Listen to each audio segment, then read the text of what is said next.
Two great mysteries dominate our lives, love and money. What is love is a question that has been endlessly explored in stories, songs, books, movies, and television. But the same cannot be said about the question, what is money? It's not surprising that monetary theory hasn't inspired any blockbuster movies, but it was not even mentioned at the schools most of us attended. For most of us, the question, where does money come from, brings to mind a picture of the mint printing bills and stamping coins. Money, most of us believe, is created by the government. It's true, but only to a point. Those metal and paper symbols of value we usually think of as money are indeed produced by an agency of the federal government called the Mint. But the vast majority of money is not created by the Mint. It is created in huge amounts every day by private corporations known as banks. Most of us believe that banks lend out money that has been entrusted to them by depositors. Easy to picture, but not the truth. In fact, banks create the money they loan, not from the bank's own earnings, not from the money deposited, but directly from the borrower's promise to repay. The borrower's signature on the loan papers is an obligation to pay the bank the amount of the loan plus interest, or lose the house, the car, whatever asset was pledged as collateral. That's a big commitment from the borrower. What does the same signature require of the bank? The bank gets to conjure into existence the amount of the loan and just write it into the borrower's account. Sound far-fetched? Surely that can't be true. But it is.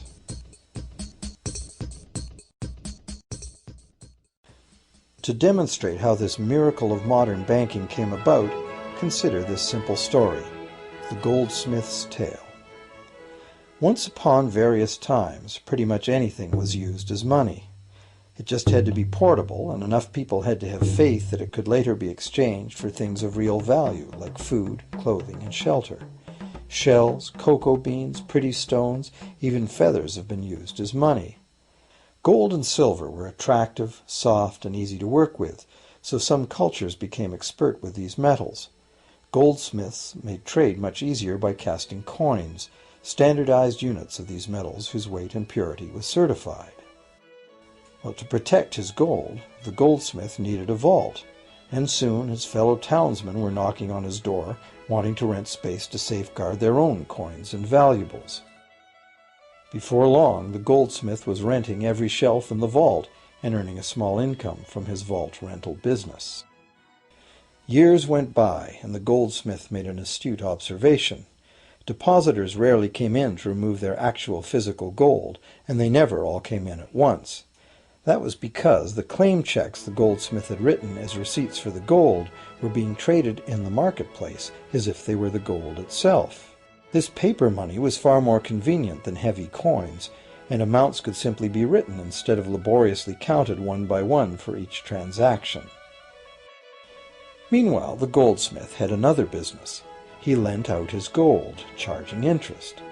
Well, as convenient claim check money came into acceptance, borrowers began asking for their loans in the form of these claim checks instead of the actual metal.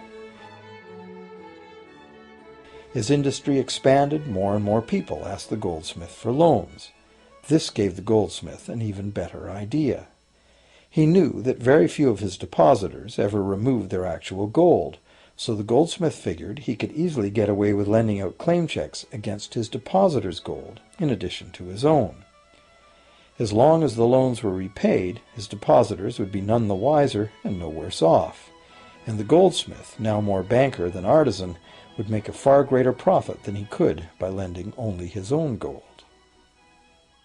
For years, the goldsmith secretly enjoyed a good income from the interest earned on everybody else's deposits. Now a prominent lender, he grew steadily richer than his fellow townsmen, and he flaunted it. Suspicions grew that he was spending his depositors' money. His depositors got together and threatened withdrawal of their gold if the goldsmith didn't come clean about his newfound wealth. Contrary to what one might expect, this did not turn out to be a disaster for the goldsmith. Despite the duplicity inherent in his scheme, his idea did work. The depositors had not lost anything.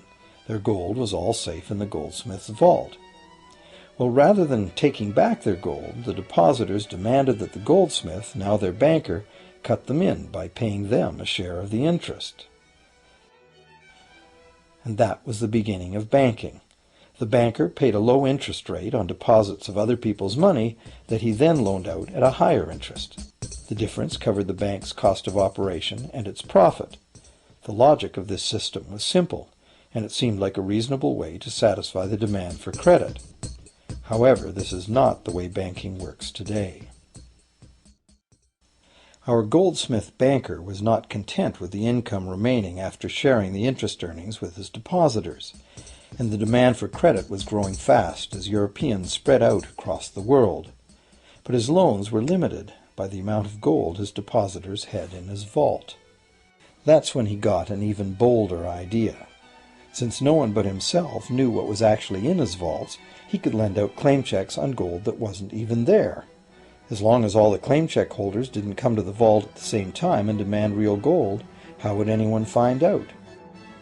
This new scheme worked very well, and the banker became enormously wealthy on the interest paid on gold that did not exist. The idea that the banker would just create money out of nothing was too outrageous to believe, so for a long time the thought did not occur to people. But the power to just invent money went to the banker's head, as you can well imagine. In time, the magnitude of the banker's loans and his ostentatious wealth did trigger suspicions once again. Some borrowers started to demand real gold instead of paper representations. Rumors spread. Suddenly, several wealthy depositors showed up to remove their gold. The game was up. A sea of claim check holders flooded the street outside the closed doors of the bank. Alas, the banker did not have enough gold and silver to redeem all the paper he had put into their hands. This is called a run on the bank, and it is what every banker dreads. This phenomenon of a run on the bank ruined individual banks and, not surprisingly, damaged public confidence in all bankers. It would have been straightforward to outlaw the practice of creating money from nothing.